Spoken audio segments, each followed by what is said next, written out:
Take a look outside your window. Cars are everywhere. Millions of people drive to work every morning. Families travel across countries. Food arrives at your door. Ambulances save lives. Firefighters race toward danger. Almost every part of modern life depends on one invention: the car. But have you ever wondered, who actually invented the first car? Was it one genius? Or did thousands of inventors spend centuries trying and failing before the automobile finally appeared? Because the story of the car doesn't begin with gasoline. It doesn't even begin with engines. It begins over 5,000 years ago with a simple wooden wheel. And that tiny invention would eventually change the entire world forever. This is the incredible story of how cars were invented. Imagine living 2,000 years ago. There are no roads filled with traffic, no engines, no motorcycles, no buses, no trains. If you wanted to travel, you walked. And walking wasn't easy. Traveling just 30 kilometers could take an entire day. Moving food, wood, or stone was even worse. Imagine trying to move a 1-ton rock. Without machines, without cranes, without trucks, it could take dozens or even hundreds of people. Transportation was humanity's biggest challenge. For thousands of years, civilizations searched for better ways to move heavy objects. Then someone had a brilliant idea. No one knows exactly who invented the wheel, but historians believe the first real wheels appeared around 3,500 BC in ancient Mesopotamia. At first, the wheel wasn't even used for transportation. It was used by potters. A spinning wheel made it much easier to shape clay into perfect pots. Then someone asked a simple question: what if we put this wheel under something heavy? That single idea changed history forever. Soon people built wooden carts. Instead of carrying heavy loads on their backs, animals could pull them: oxen, donkeys, later horses. For the first time, one person could move what once required dozens. Trade exploded. Cities grew larger. Kingdoms became connected. The wheel became one of humanity's greatest inventions. But there was still one problem. The carts couldn't move by themselves. They always needed animals. And animals were expensive. They got tired. They became sick. They needed food every day. For centuries, inventors dreamed of a wagon that could move on its own. Most people believed such a machine was impossible, until steam arrived. The 1700s were an age of invention. Factories appeared across Europe. Huge machines began replacing human labor. The secret behind these machines: steam. Here's how a steam engine works. Water is heated until it becomes steam. Steam expands with enormous force. That pressure pushes pistons. Those pistons turn wheels. Simple in theory, revolutionary in practice. Steam engines powered factories, ships, and eventually, trains. But inventors wanted something even more ambitious: a road vehicle powered by steam. In 1769, French military engineer Nicolas-Joseph Cugnot built what many historians consider the world's first self-propelled road vehicle. It looked nothing like today's cars. It had 3 giant wheels, a huge steam boiler in front. It moved incredibly slowly, only around 4 kilometers per hour, about as fast as a person walking. Even worse, every 15 minutes it had to stop to build up steam again. Despite all its problems, it proved something extraordinary. A vehicle no longer needed horses. Machines could move themselves. The age of the automobile had officially begun. But steam cars had serious problems. They were enormous, heavy, slow, and dangerous. Boilers sometimes exploded. Clearly, the future needed a different engine, one that was smaller, lighter, and much more powerful. Luckily, inventors across Europe were already working on exactly that. Steam had shown the world that horse-powered transportation wasn't the future, but the real revolution was only just beginning, because in a small workshop in Germany, one inventor was about to build a machine that would completely change human history. His name was Carl Benz, and his invention would become the world's first true automobile. Steam had one huge problem. It was simply too big. A steam engine needed water, a giant boiler, fire, coal, and plenty of time before it could even start moving. People wanted something faster, something smaller, something that could start in seconds. Throughout the 1800s, inventors across Europe searched for a new type of engine. Instead of using steam, why not burn fuel directly inside the engine? This idea became known as the internal combustion engine. Inside the engine, a mixture of fuel and air explodes in a small chamber. That explosion pushes a piston. The piston turns a crankshaft. The crankshaft spins the wheels.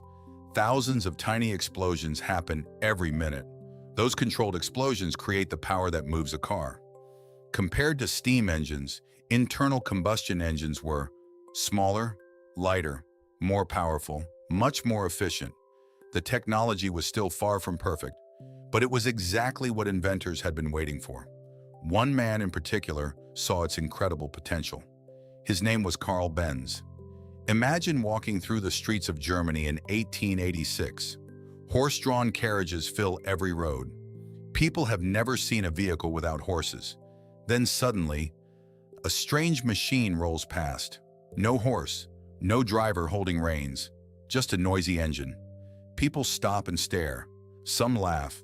Others think it's dangerous. Many believe the inventor has completely lost his mind. That strange machine was the Benz patent motor wagon. Today, historians recognize it as the world's first practical gasoline-powered automobile.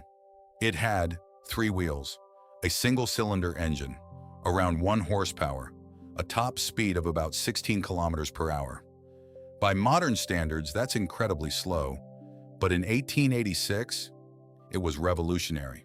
For the first time in history, a practical vehicle could move entirely under its own power using gasoline. Still, almost nobody wanted to buy one. People didn't trust it. There were no gas stations. Roads were terrible, and horses had worked just fine for centuries. It looked like Carl Benz's invention might disappear forever. But then, someone very close to him made one of the boldest decisions in automotive history. Her name was Bertha Benz. She wasn't just Carl Benz's wife. She believed in his invention more than anyone else. In 1888, without telling Carl, she decided to prove that the automobile actually worked. Early one morning, she took the motor wagon. Along with her 2 sons, she began driving over 100 kilometers to visit her mother. At the time, this was the longest automobile journey ever attempted. The trip was full of problems. There were no repair shops, no mechanics, no road signs, no gas stations. When the car ran out of fuel, Bertha stopped at a pharmacy. At that time, gasoline was sold as a cleaning chemical.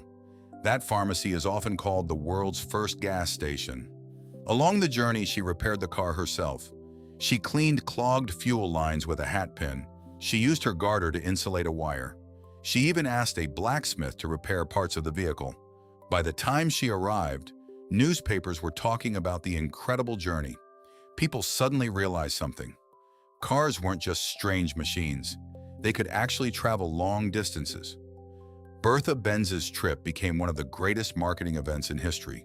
Without advertisements, without television, without the internet, she convinced the world that automobiles had a future. Even after this success, cars remained incredibly rare. Why? Because every automobile was built by hand. Each bolt, each gear, each wheel, everything had to be carefully assembled by skilled workers. Building a single car could take weeks, sometimes months. As a result, only wealthy people could afford them. Owning a car became a symbol of status.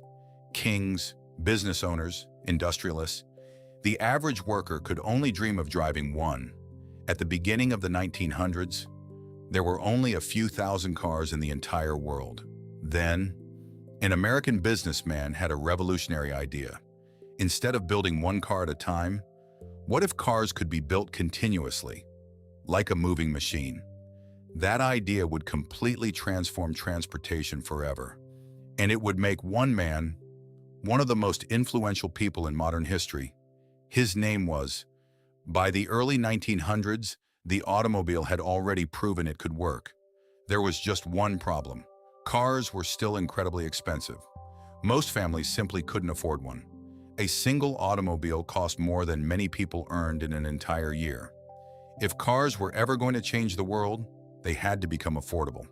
One American entrepreneur believed he knew how. His name was Henry Ford. Ford didn't invent the automobile. Instead, he reinvented the way it was built. In 1908, he introduced the Ford Model T. It wasn't the fastest car, it wasn't the most beautiful, it wasn't the most luxurious, but it was reliable, easy to repair, strong enough for rough roads, and most importantly, it was designed for ordinary people. Still, building thousands of cars by hand would take far too long. Ford needed a completely new system. Imagine building an entire car by yourself. You would walk from one part to another, pick up tools, install an engine, move to another station, repeat the process hundreds of times. It was slow and exhausting. Then Ford asked a simple question. What if the workers stayed in one place and the car moved instead? That idea became the moving assembly line. Instead of one worker building the entire vehicle, each worker performed only one task. One person installed wheels, another attached the doors, another fitted the engine. The unfinished car slowly moved down the factory line. Every minute, it became more complete. The results were unbelievable. Before the assembly line, building one Model T took over 12 hours. After the new system, it took around 90 minutes. Production exploded. Prices dropped dramatically. Millions of families could finally afford their first car. By the 1920s, the automobile was no longer a luxury. It had become part of everyday life. The world would never be the same again. The impact of the automobile went far beyond transportation. Cars changed almost every aspect of human life. Cities expanded outward. People no longer had to live close to where they worked. Suburbs began to grow. Roads became wider. Highways connected entire countries. Gas stations appeared everywhere. Motels welcomed travelers. Drive-in restaurants became popular. New industries were born overnight. Mechanics, car dealerships, insurance companies, road construction, traffic police, driving schools. Millions of new jobs were created because of one invention. Even vacations changed. Families could now explore places that had once been impossible to reach. Weekend road trips became a new tradition. The freedom to travel whenever you wanted was something previous generations could only dream about. But not every car was built for practicality. Some engineers had a different goal. They wanted speed. Lots of speed. As engines became more powerful, a new question emerged. How fast could a car really go? Manufacturers across Europe began competing to build faster, lighter, and more exciting automobiles. Cars were no longer just transportation. They became symbols of engineering, performance, and style. Racing tracks appeared around the world. Every race pushed technology forward. Better brakes, more powerful engines, improved aerodynamics. Many of the innovations first tested on race cars eventually found their way into everyday vehicles. The pursuit of speed helped make ordinary cars safer and more efficient. Competition wasn't just about winning trophies. It accelerated the evolution of the automobile itself. By the middle of the 20th century, cars had become an essential part of daily life. But another global event was about to change automotive technology forever. A war unlike anything the world had ever seen would lead to faster engines, stronger materials, and entirely new ideas that would shape the future of every car on the road. When World War II began in 1939, car factories around the world changed almost overnight. Instead of producing family cars, they built military trucks, jeeps, ambulances, tanks, aircraft engines. Millions of vehicles were needed to transport soldiers, supplies, and equipment. Engineers suddenly faced enormous challenges. Vehicles had to be more reliable, more fuel efficient, easier to repair, strong enough to survive extreme conditions. To solve these problems, new technologies were developed at an incredible pace. After the war ended in 1945, many of these innovations found their way into civilian automobiles.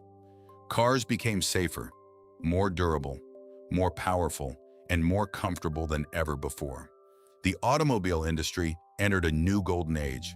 By the 1950s and 1960s, the United States dominated the car market.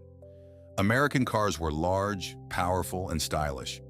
But on the other side of the world, Japanese manufacturers had a different philosophy. Instead of building the biggest cars, they focused on quality, reliability, fuel efficiency, and careful engineering. Companies like Toyota, Honda, and Nissan began producing vehicles that rarely broke down and were inexpensive to maintain. When the oil crisis of the 1970s caused fuel prices to soar, people started looking for smaller, more efficient cars. Japanese automakers were ready. Their vehicles quickly gained popularity around the world. Today, many of the world's most reliable cars come from Japan, proving that innovation isn't always about making something bigger. It can also mean making it smarter. Many people think electric cars are a new invention, but they're not. In fact, electric vehicles existed before many gasoline-powered cars. During the late 1800s, some of the first automobiles ran on electricity. They were quiet, easy to drive, and produced no smoke. However, batteries at the time could only power a car for short distances. Gasoline engines quickly became the better choice. For over a century. Then everything changed. As concerns about climate change and air pollution grew, engineers returned to the idea of electric transportation. Modern batteries became lighter, more powerful, and capable of traveling hundreds of kilometers on a single charge. Companies around the world began investing billions of dollars into electric vehicle technology. Today, electric cars are one of the fastest-growing parts of the automotive industry. What comes next? The automobile continues to evolve. Many modern cars can already park themselves, keep a safe distance from other vehicles, stay in their lane, detect pedestrians, help drivers avoid accidents. Some experimental vehicles can even drive with minimal human input under certain conditions. At the same time, engineers are exploring new ideas: hydrogen-powered vehicles, solid-state batteries, artificial intelligence, connected transportation systems. Perhaps one day roads will be filled with vehicles that produce no emissions and communicate with each other to prevent traffic jams and accidents. The future is still being written. More than 5,000 years ago, a simple wooden wheel changed human history. Centuries later, steam engines proved that vehicles could move without horses. Carl Benz created the first practical gasoline-powered automobile. Bertha Benz showed the world it could travel long distances. Henry Ford made cars affordable for ordinary families. Engineers from every corner of the globe continued improving them, making them faster, safer, more reliable, and more efficient. Today, there are well over 1 billion cars on roads across the world. They connect cities, deliver food, transport families, support emergency services, and shape the way we live every single day. The story of the automobile isn't just about machines. It's the story of human curiosity,